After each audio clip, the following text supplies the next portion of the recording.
mwana moto te po akosangai abongwani pete po awangata nzambe ya le Nazarien atako babakolaki mafuta na mosakoli lelo yayo bolingo ebateli le Nazarien lipamboli oyo emonanaka te mpeni mama kantelobi kolapie mapapu masopi mafuta tokokisikana elongo na nzambe oyo babenga na makomi Jésus le Nazarien.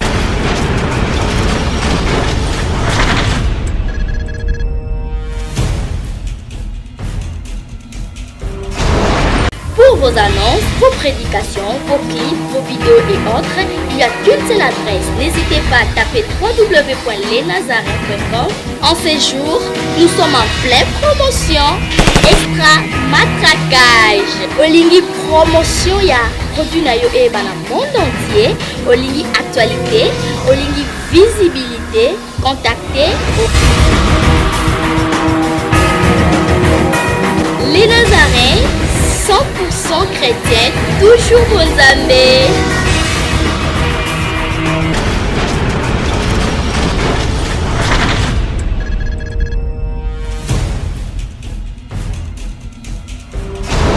Bonjour, balandi nyonso ya www.lenazarientv.com. Bisika nyonso bozali bakwa kolanda biso, ça dépend ya ngombo kolanda biso po biso toza déjà na RDC toza na 10h32 minutes. Ça dépend de ce que vous avez dit. Bonsoir, so bolanda na pokwa. Shalom pour na libota nyos ya bana nzambe. Posez dans mon site chrétien et quand bananga ka shalom que la paix du Seigneur habite abondamment dans vos maisons. Toza bongo na émission na biso table sainte. Mais table sainte il y a les spécial. Spécial pourquoi to ça lango uniquement ko la nsamana sango munene ya liwa o ekweli église corps du Christ mobimba ya RDC ya Congo mobimba. Toza na liwa sango ya liwa ya mwasi ya Dorten Galas oya kufaki mikoloti koleka awa corps nano bimite akufaki na mikili ya poto mekala mingi te boko yeba programme kaka na site oyo bongo na yambeli bino na émission na biso le spécial table sainte moko ozaki proche na bango oya liaki na mama elongo oya partageaki makambo mingi elongo na bango me yambu nyonso ya vana kwa te mo invité na biso toke na technique wana sengi na DT Justin Kwangindu atela biso lembo moko tokumisa nzambe bongo tokutani sima.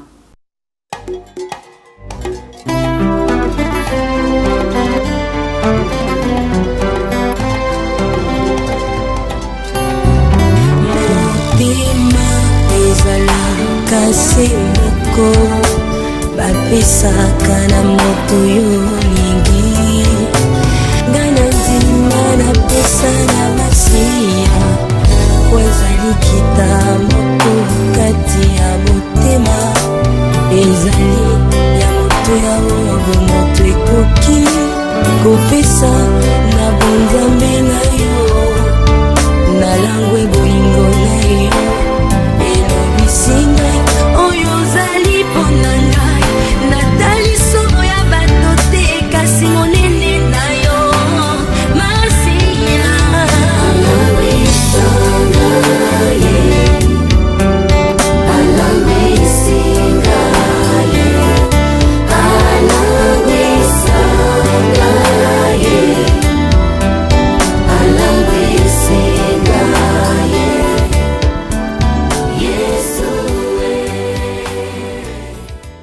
Je pense que l'homme s'appelle ici Mingi Mingi, déjà Nabisonné Nabenga Kaye, la humble savante de l'éternel, la poupée de l'éternel, député du Parlement céleste, Tiffany Mokwa, le humble s'appelle ici, au Penapesio Salam, Salam sous pas apôtre et chopa apôtre d'amour, Salam Nawanga Mozindo Motema. Directeur Moïse Pierre Wana Bukavu na lingi bino mingi. Bongo sans plus tarder, nous avons invité na biso na tongo alelo. Bonjour papa de Paul Mabundu. Merci. Bonjour maman Piamé. Boni sango na yo. Non, kimia ya nzambe zali nzamba za osala ngolo. Santé za malamu. Santé za malamu. boni libota libota eza malamu kaka tozokisami na mitema. Voilà, ya solo bozokisami na mitema nabengi yo parce que oza moko oyebaki mama kombo nani ezalaki nani? Wana ezali mama na biso Steve Kimana Ngalasi. Kimana kombo ne ya famille Ngalasi parce que azwi kombo mobali na ye. Steve.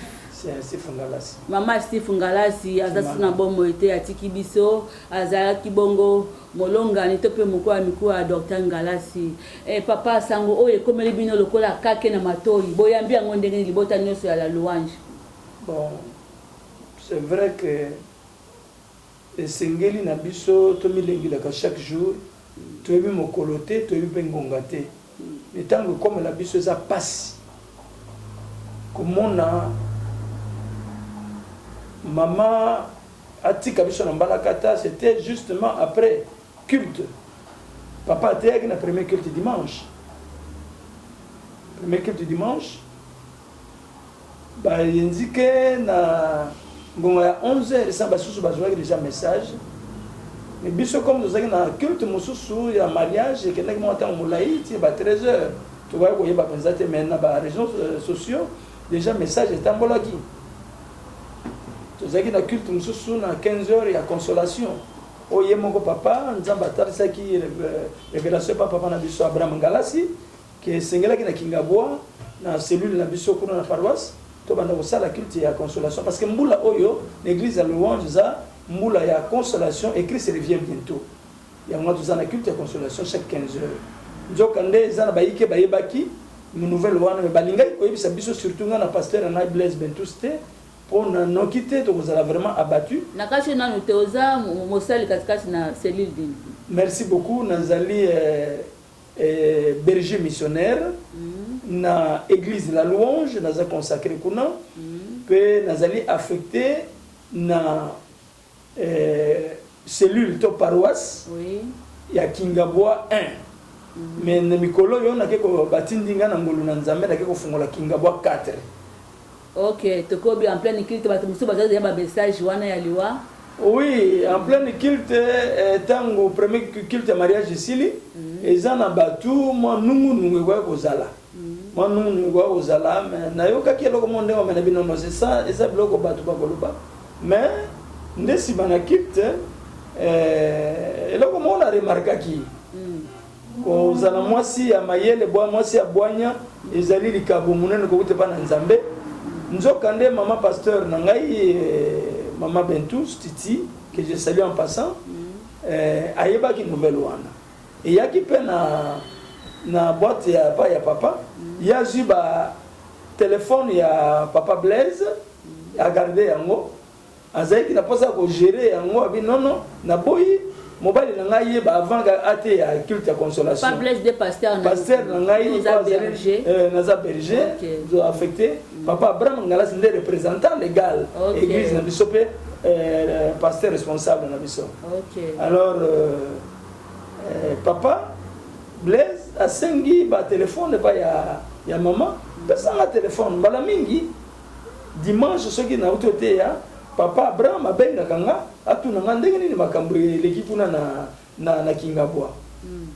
Maman alobi non yo comme ça na culte mususu yo préparer ka pour na culte mususu zoteya mais on se la même après ya to ça qui moi c'est na yo kinzoka ne maman ebaki aibi ko gérer papa que sur les émotions parce que en passant aussi na web sabino que baza couple oyo tant papa Blaise maman ne akufaki ba ko bana na mama Titi pona mabango papa Abraham Ngalasi pe maman Asif bakomaki ba docteur ki bango bakomi ba parents na bango donc bon na bango saison vraiment c'était une mère ouais qui ibe donc baba ko yebi c'était liwa ya maman na yomba la moko pendant que ozana musala mo osala parce que la chair est faible quand même. Voilà. Maman Steve Ngalasi azalaki na bokono to zeka mort moko sibiti boye. Bon moi tango muke abelaki akendaki soins médicaux na Afrique du Sud. De là akendaki na France kolanda ba soins na ndenge comme na liwa Ah, c'est-à-dire akufeli na France. Akufeli na France, na Paris. Ndeko d'école Mabundu, relation nous allaki nango particulièrement na Mama Steve, to pe na couple Abraham Dortenga. Oyeba ki bango particulièrement to allaki kaka berger kani berger so bazala ko deux ba relation moko particulier na couple oyo Abraham Ngalasi. Personnellement, oyeba laki na bango. Merci, j'ai fait moi correctif. D'école Mabunu. Mabunu. Ok. Voilà. Vous va kolanda biso, soko de former bande konanga ba ko silika. Amen. D'école Mabunu. Ok. Biso na papa na yebaki papa Abraham Ngalasi d'abord comme Moutillon ça bien c'est un ancien joueur avec une équipe ya Makila na kikwiti une grande équipe avec une équipe na Bilima awa na Kinshasa et avec une équipe nationale azaba babaninga ya Motubele Santos parce que ensemble. Ah bon? C'est un grand buteur en passant. Wana to yebaki ye mingi. Bongo mingi na eko pusa na kokutana na ndenge nini nazala ko semble na ministère ya délivrance et guérison MIJ à l'époque tant que commis ACJ et pas ya fait docteur par siècle. Oui.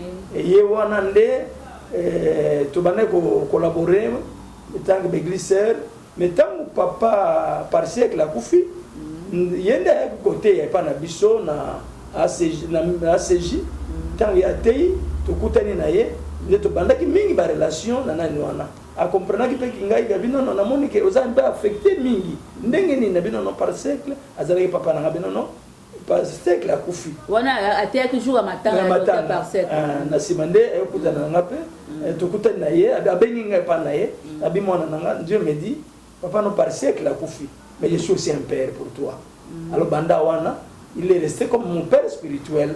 Et na yango na landi maté na après liwa ya par siècle na senga ki officiellement na longwaki na ki ko landa papa zali na ko landa ba mateya ti to bandiko mesana ko landa ba mateya ainsi de suite ba on a louange dans le système ya ba tome 1 tome 2 tome 3 de nazo kende mais mingi zalaki papa azo fanda na 4e rue résidentielle na limité ngana fandi na 10e rue na za ofutela wana bongo mbala mingi lokwa to yebana ki papa soki azokende mosala akwa komata na 10e rue po akende na sep na njili mbala mingi akoklaxone na kobima na porte na pesi mbote sepe mwa mikolo ebele nakomi epa na bango te bakoleka bakotuna ngai papa na kati oyo te olobi mpona kokende mosala a part kozala mosala na nzambe aza mosala mosusu oyo bandako c'est un médecin na sep. Ah bon, peut-être que c'est un médecin. Asa médecin na Sep Congo et puis maman oyo atiki biso ya zaki pe pharmacienne na Sep. Ah bon? Oui. Donc hormis que la couple pastoral bazali pe na musala maman zaki pharmacienne, papa asa médecin. Voilà. Dabaza ba corps médical. Docteur Zaka, docteur parole, tu es docteur en médecine. Non, asa tout d'abord asa docteur deux fois. Asa docteur en médecine. Basa docteur honoris causa. Ah bon? Ok. Tokobi mingi azako leka na nzela na yo. Koleka pa na 10e rue. Abi mon fils, mikolo na moni hote leka kulia. Il y a de la nourriture pour toi na ndako. Mais ngana za célibataire la mabloko na ngai. Des fois il bisanga que non déjeuner za na ndako. Wana okende na célibataire na okende déjeuner. Kobo sana te na midi biloko na ezali et j'allais de temps en temps na kokende maman koyamba ngai na kolia na kotala la télévision bana na kofanda ceux qui moyens je pouvais même dormir là parce qu'il y avait une place là-bas et pas na bango donc ils m'ont porté à cœur na ndenge bango nde ba encourager nga pona kobala compte tenu ba déception na vie ya ba biloko mususu ba déception bango nde ba encourager nga pona kobala ba encadrer nga na mwasi na ngai bango pe ba pesi nga ba parrain que je vois ba on nde ba ozala ba parrain na yo pas seulement là-bas ba tuninga mituna de Paul yo zobala après avoir kobala soki na mokolo na fête okozwa malamoko moi c'est na ndako bibi na ndabite ezala ka bongo te il faut bokende quelque part bango maman to papa mtaolo bongo maman azoe bisangai ye azwi misolo apesi ngai mwana kende na mwa sika na flat moko bokende kofanda bozala musika na batu nyonso na famille na batu nyonso bokuti kobala sika et après papa atunaki ngai aibi bozaka kuna oui non non na sepeli bokenda ta na monastère et pas basango on a fait pratiquement 2 semaines c'est ce couple là ba parents nga wana nde ba futeli biso biloko wana nyonso vraiment eza pasi mingi nayebi ke eza pasi kobungisa motu bopasa ne bambula ebele ensemble papa docteur Ngalasi na mama Steve basali combien d'années à libala soko koyeba wana otianga mwa piège basali mo bambula ebele babandi na kibolenge oui bakolisi bana pe baboti baza na bakoko déjà baza na bakoko koyeba nombre ya bana na bango ok baza na famille nombreuse parce que biso nyonso tozala na kati ya libota wana merci famille nombreuse bakoko pe baza déjà baza bakoko mais relation penja particulière ngi na robeta no lisolo mama Steve ye moko na elle était comment de son vivant ko pesa ba caractéristique ne ndenge ni azalaki na bomo comme elle vivait relation na une église relation na bandimi na ezalaka ndenge ba mama katikati na église relation na ba domaine nyonso ezalaki ndenge ni au sein de l'église merci maman ozwinga pied levé ceux qui viennent au journaliste bozalaka boye ceux qui na milengelaka je pense elle va point mingi na kwa ko milengele pona yango mais les cambote nazaki bouche autorisée te ya kwa ko pesa makambo nyonso mu église mais comme baza ba parents naza ko loba na pasi wana na motema maman relation na ye tout d'abord et là on a remarqué qu'il pas na maman na biso Steve Kimana Ngalasi et comment ça n'a été a kufi comme révérend pasteur. Ah bon? Ah ça révérend pasteur. Consacré qui est déjà pasteur. Amen. Depuis le 1er mai 2016. Ok. Tokobi. Ok. Bongo ba caractéristique na mona ke pa na maman. Tout d'abord maman azako linga l'excellence. Alingi biloko ya bien. Lelo nazolo ba église de corps de Christ bayo kangai. Tozala ko décorer ba église na ngata Kinshasa bazui ba papier hygiénique. Babandi ko tourner ngo maman oye bango. Bazozo ba papier hygiénique batie comment ba fleur ya bibembe wana batie. Mutu a révolutionner décoration dans l'église. Ça j'aimerais te dire que nous c'est maman wana. Si quand on passe une information, peut-être pas tout le monde va l'église elle est parmi la première église où on dire décoration. Donc la maman décoration c'est une passion. Elle dit comment on a un ensemble très propre. À cause de la fleur même à 100 ou 200 $, pour naïe c'est pas un problème. Et là on a linga qui mingi pour la décoration et c'était son domaine. Il moi en charge bloc la décoration. Et là on a eu pas ya maman pas seulement l'excellence mais na mon aki la crainte de Dieu. Quand certains ndenge bato baloba ke ceux qui muta kufinde bakoloba kaka malamu pona c'est ça justement ça muta kufika azala kaka boy makambo kitoko ya mabeza la kate na kokoloba na yo ke tana za ke nandaku eko kozala bapaya beko tala bango que mbongo ezalité il faut ba pesa bien azana ba pesa ki be kolia ba tuto 10 mito nini mama na kolongola ngote na ko papa non mbongo nazana ngo wana eza mbongo ya 10 ya nzambe na koki kokolinga tena ke de lifelo à cause ya mbongo ya nzambe luka mbongo sika musumena o ya nzambe te par rapport ya ba pasteur mususu moi sina ko lo les églises na biso mbongo pe ya biso mais maman na zeko banga nzambe mbongo ya nzambe za ya nzambe akoya ko sangisa mbongo ya nzambe te na mbongo ya ndako na ye crainte ya nzambe ya liboso na mona ki côté wana e markanga mingi eza pariba point mingi zeko marquer ngai c'est un peu ça alors point mususu na ko koloba c'est une maman qui savait comment gérer papa et puis le lobiso bana na nzambe tozana posa ya basela nzambe ka tango baza en bonne santé tango azana no bien mbala mingi to bosa na ke tulinga ko linga ko exploiter basela nzambe mais cette maman savait comment gérer batang ya mobali na ye parce que na ko pesa mo exemple moke biso bana na nzambe to tsaka mo ordre papa akokene na église ya Luanda centrale kuna na déjà 6h du matin à Zakuna. À côté de la culte, tant que nous des cultes, à quoi comme mananda qu'on est à 15h.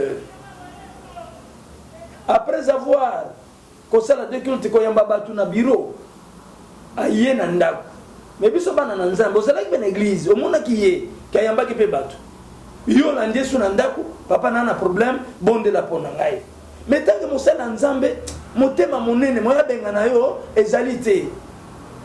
Mais j'ai vu ma maman Steve elle fait non pas maman je m'excuse oh c'est une église au monde qui est connecté oh c'est une église maman n'oublie pas que c'est un pasteur mais c'est aussi mon mari azongi na ndako je dois m'occuper d'elle azape na bana mais de Paul Mabounou babi azaki na rigueur makasi dame de fer non trop dur rigueur c'est vraiment caractère na ye ya mwana ifani si ministère papa na biso ce qui fallait si ministère à papa à cause non parce que savait comment gérer papa parce que biso bana nzambe moi des heures des années na tongo na 6 heures asa asalaka oye kozela abondela pono na 6 heures okoya na midi pendant que mutani kolia yo babondela pona non il faut savoir respecter le temps et tant papa lobi que ayambaka par exemple l'église de telle heure à telle heure mais kende ba yamba yo kuna parce que heure ne yako yamba ngwana asa peut père de famille mais tant yo ko yena en dehors ba heure wana car okutana naye papa azai kolinga maman azaolinga c'est une façon de gérer son mari bolingo mobali azaka pasteur te azalaki mobali na ye te azaki papa bana voilà un peu ça je pense que la rigueur c'est ça qui fait que ministère a pas fait fandi hein. Ok, ministère de Fanny Penya wana sans flatter yo et mon ami Penza louange déjà presque partout vraiment nazala ki na Goma na mona ki louange na Bukavu nazala louange za na Beni tika nazala ki louange za pour attendre mi Penya ba côté wana en tout cas ils za partout vraiment siko rapidement jusque là ce que programme ni déjà prévu matanga bato bazokutana wapi pesa biso mwa baba OK merci moi information mke oyo yebi jusque là papa na biso a voyagé certainement kolanda nzoto maman et pas yango zali nde bakoya elongo programme église esali boye corps ya maman ekoya mokolo na jeudi prochain tala na calendrier na ebité jeudi prochain jeudi tozali les lotés mais jeudi la semaine prochaine OK bakokende kotia na ndako ya malili kuna na cinquantenaire après nde mokolo na vendredi nzoto ekobima tokolela mama na biso na stade Tata Raphaël pote aza mama libote ebele ayebani pe mwa mingi alors l'église pe mingi oyo basanganaka ya renouveau charismatique bakozala même bandeko na biso catholique partout bakozala parce que basali mosala nzambe papa asali même na full gospel comme un serviteur de Dieu na full gospel eza na bacatholique baprotestant alors aza moto ya bato nyonso pe pas seulement que aza pasteur aza munganga ayamba pe bato ebele na mosala ki munganga donc bato bakozala ebele tokozala na stade et il y a Tata Raphaël. Ok, je pense que le programme ndenge berger Mabounou après biso accord ya maman Steve Ngalasi et pour comme mokona jeudi prochain bakoti yango na nzoto ya malili ya cinquantenaire wana na 24 novembre bongo bakolela ye na stade Tata Raphaël eza likambo ekweli église mbakor du Christ vraiment yango na kosenga na yo soko kozwa tango kende ko consoler libota mais nebi ete consolateur à les années molio mo santo tikete molio mo santo encore une fois bondisa papa na biso Docteur Ngalasi abondisa bana abondisa basal pourquoi pas communauté nyonso ya la louange papa lilo basuka pour na to clôturer mission na biso ya lelo mitema ezokisa misolo et papa na biso yamba voyager abino tout ce plat na kolo réjouissez-vous dans le Seigneur je le répète réjouissez-vous na sens nzamba pesi nzamba zui ce que ça dépendre répondre à moto ce que ça dépendre répondre à ma coquito nini non mais Dieu a ça la likamna tango na wana zebi mana munoke mo Docteur Ngalasi a ça likamna tango na ya su maman donc je pense bien à 5 pas na biso église à louange to continuer l'activité normalement et culte nzambe to kata moté semaine l'activité on se continuer kaka soki ko yende to yiko ça le programme donc voilà un peu ça. Mais bon, c'était un papa, nous devons savoir, qui a perdu son épouse eza mwasi te babandine lelo banda bomwana na bango ti lelo, donc c'est pas facile. Donc eloko tokosenga peut-être encore de Christ koyeba kosoutenir libota nzambe asoutenir le vrai consolateur ndenge olobi ezali nzambe na biso nde akokosoutenir mpe kokonsole malamu.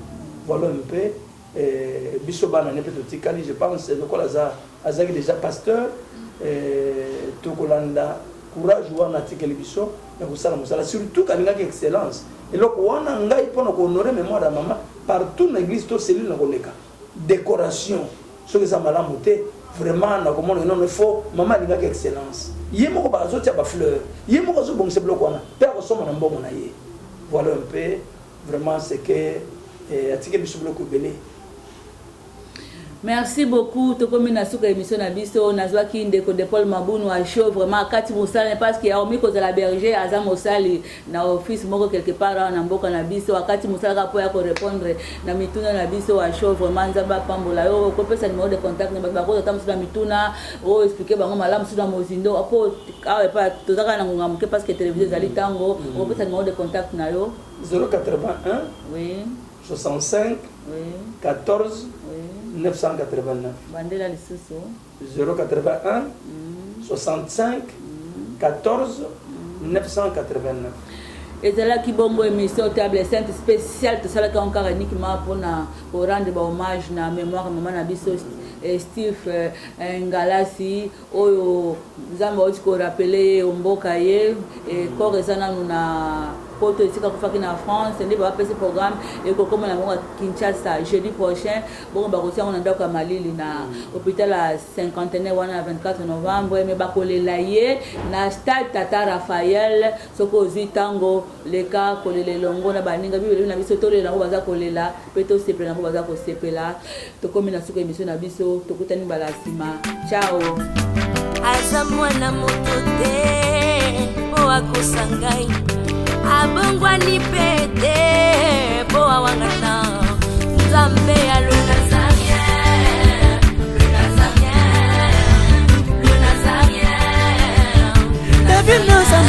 bandaki biso na émission na biso na plateau sikoyo tokiti mpenza sur place na église esika défunte mama Ngalasi azalaki boyevre awa toza na kati ya centrale église ya Louange nde bozomona na direction na bango générale.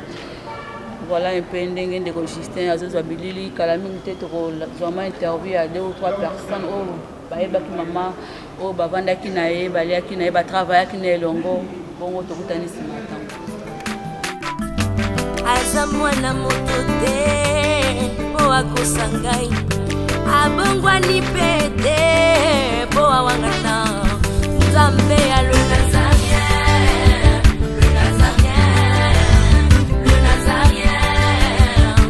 Toza toujours na kati église la Louange awa nateli précisément sur la porte mama Steve Ngalasi awa nde ezalaki bibo na ye ezalaki parce que abana soki na kati te asi atiki biso nanandalisa bino awa nde ezalaki basala mosala na ye lokola mosali na nzambe parce que azali déjà concentré depuis mois de mai lokola pasteur au sein de l'église la Louange voilà bione yango epe tokomonaka la mingi te mate ya otaki kotika récemment ayidaki convention bamama Justin sokoto pour le filmer cd na ye ya mate ya oyo abimisaki yama atika biso oyo eza cd ya mate ya mama otaki kosalaka la mingi ezaki convention ya bamama omoni wana na pasteur Abraham Ngalasi voilà un peu ça sur le marché.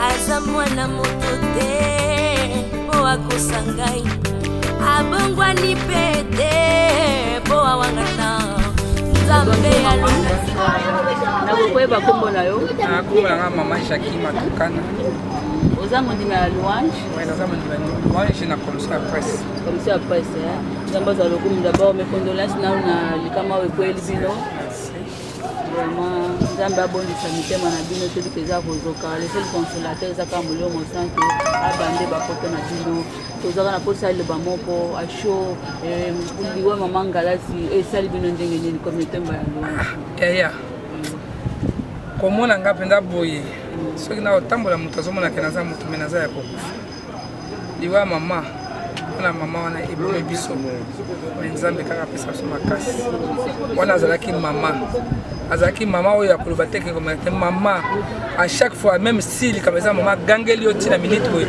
apusani na 2 mètres abosani nyonso azongeli yo sikoya kokonsole yo te soki nazoloba no boye eza conseil mpo ozwa makasi mpo ozala mayele mwasi azalaka boye mwasi afa aza dynamique vraiment kokenda mama ayeteni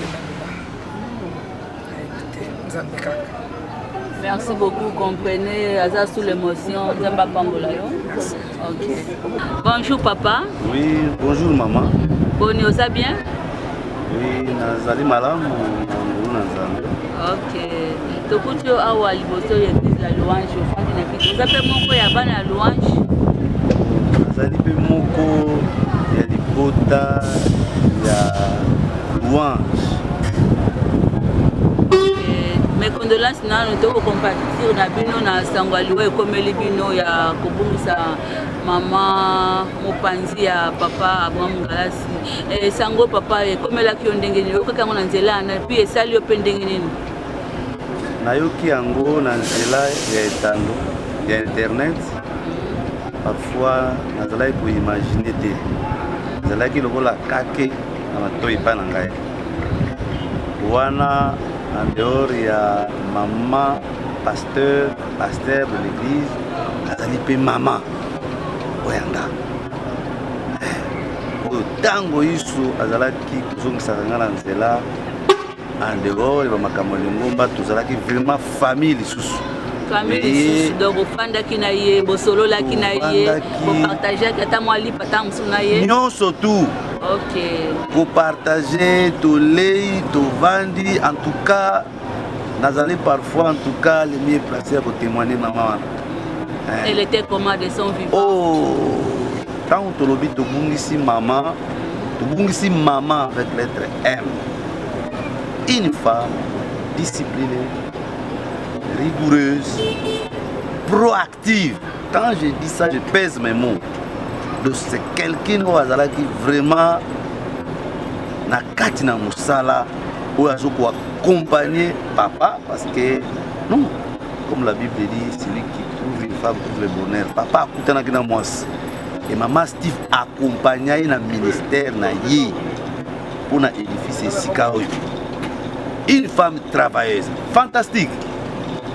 Donc oyazala qui vraiment non organisatrice de temps en temps linga qui des autres donc vraiment non azala qui est peu complète et pas naie c'était pas toujours vous la spiritualité comme ça mais en tout cas azala qui complète azala qui très disciplinée très rigoureuse non mais papa ça mutakufi balobaka bola jamais toyoka o mutazala qui mabe azala ka bona balobaka toujours les côté positif il y a côté négatif ezala qui il y a solo surtout azalaki na bafai na ye mais au moins batalaka na misala derrière ce grand homme ntango omoni pasteur Ngalasi depuis église de louange ebani na 1994 tala performance église esali ti église de la louange ekoma na esika oyo mais derrière ce grand homme ezalaki une grande dame. Parce que grâce ne peut pas arriver au stade où il y a commis sans accompagner quelqu'un. Et quelqu'un là, c'est Steve. Steve Ngalasi. Yewana. Où il a accompagné que tout le monde comme ici quand il commis. Église d'Allemand. Et cette dame. Merci beaucoup. Ngai ne muna remercier bino. Et condoléances encore une fois. Encore une fois merci. Ole bosaka bondi samite ma bile to bikeza kozoka. Na biso batu boeza passe mais direct molo mosaka considérer. C'est douloureux. Même ngai moko vraiment j'ai de la peine aussi. Tongo moninga na yaki na lingomba na ko s'enquérir na programme parce que là vraiment en tout cas non. Merci beaucoup. Merci encore une fois. Okay. Aza mwana moto te po akosa ngai abongwani pe te po awangana Nzambe ya le Nazarien